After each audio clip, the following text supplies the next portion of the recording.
আমাদের টার্গেট হচ্ছে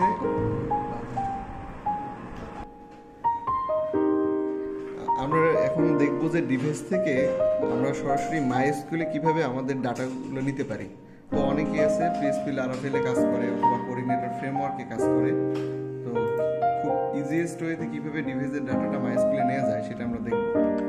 তো প্রথমে আমরা জেটকেটের যে সার্ভার কন্ট্রোলের যে অ্যাপ্লিকেশনটা আছে সেটা রান করে নিব।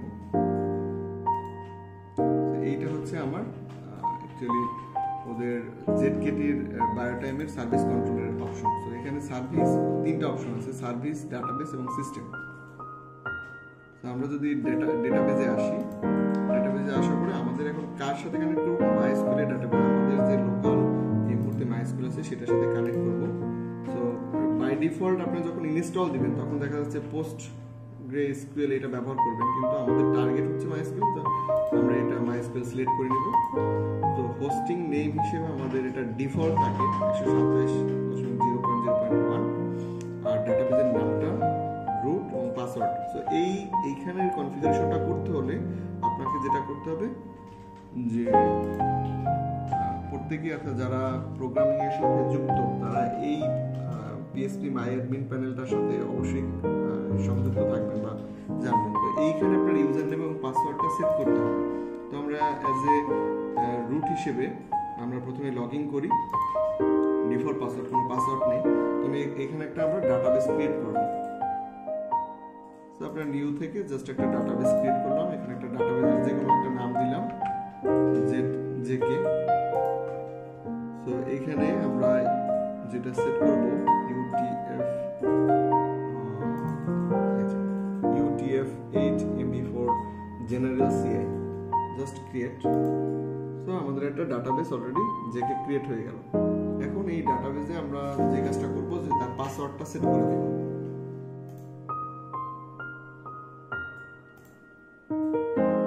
সো নিউ ইউজার অ্যাকাউন্ট, সেই ইউজার অ্যাকাউন্ট হচ্ছে কোনটা? আমার এই রুটের ভিতরে আমরা এখানে চেঞ্জ পাসওয়ার্ড, পাসওয়ার্ড থেকে আমরা আমাদের পাসওয়ার্ডটা সেট করে দেব।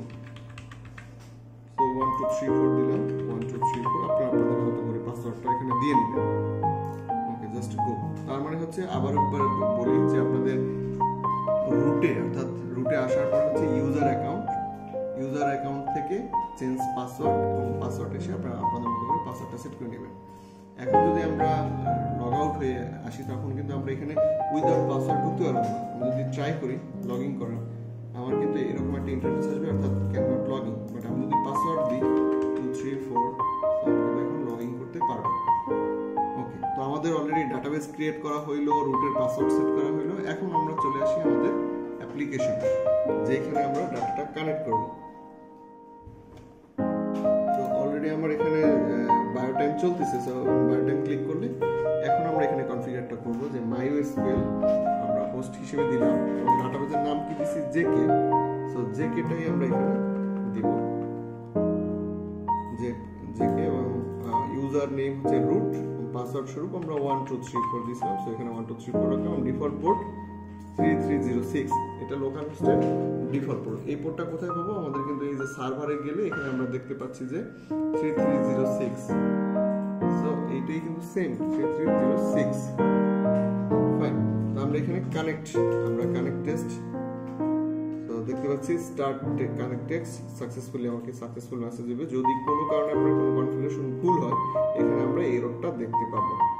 তো আমি যদি এখানে কোনো কারণে একটু ডাটাবেসের নামটা চেঞ্জ করে দেখাই, আমরা একটা ডাটাবেসের নাম অন্য একটা নাম দিলাম। এখন যদি কানেক্ট করার ট্রাই করি, সো কানেকশন কিন্তু ফেল দেখাচ্ছে, কারণ হচ্ছে আমার ডাটাবেসের নেম ভুল। এবার যদি সঠিক নাম দিই, আমি যদি এবার কানেক্ট করি, কানেক্ট সাকসেসফুল। ওকে, এখন আসি আমরা ডাটাটা কিভাবে সিঙ্ক করবো। আমরা এখানে চাইলে ক্রিয়েট টেবিল করতে পারি। দেখেন ক্রিয়েট টেবিল দিলাম, স্টার্টে ক্রিয়েট টেবিল। তো অলরেডি কিন্তু আমার এখানে স্ট্রাকচারে আসলে জাস্ট রিলোড করি, স্টার্টে ক্লিক করলে কিন্তু আপনার এখানে সমস্ত টেবিল অর্থাৎ ডিভাইসের সাথে যতগুলো টেবিল কানেক্টেড আছে এই ডিভাইসের সাথে সবগুলো টেবিল অর্থাৎ এখানে অলরেডি 66টা টেবিল দেখতে পাচ্ছি এবং এখানে আরো টেবিল আসবে। আমরা যদি একটু অপেক্ষা করি, রিফ্রেশ করলাম 151টা এখনো ইম্পোর্ট হচ্ছে আর কি, সো একটু অপেক্ষা করি। ওকে, আরেকবার রিফ্রেশ দিই, একটু রিফ্রেশ দিই।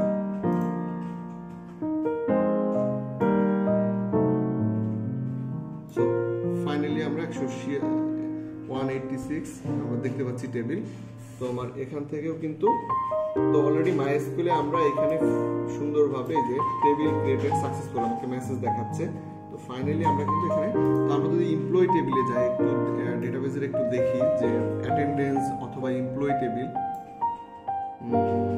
তো এখান থেকে আমরা এমপ্লয়ি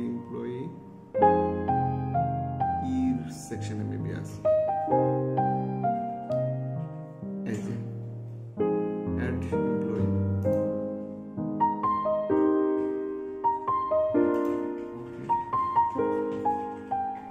আমরা এখানে যতগুলো টেবিল আমাদের ডিভাইসের সাথে কানেক্টেড সবগুলোই, অর্থাৎ বায়োটাইম অ্যাপ্লিকেশনটা চালাইতে গেলে, অর্থাৎ বায়োটাইম অ্যাপ্লিকেশনের সাথে যতগুলো ফিচার ফাংশনালিটির আছে সবগুলো এখানে আমরা দেখতে পাচ্ছি। 186টা টেবিল আছে।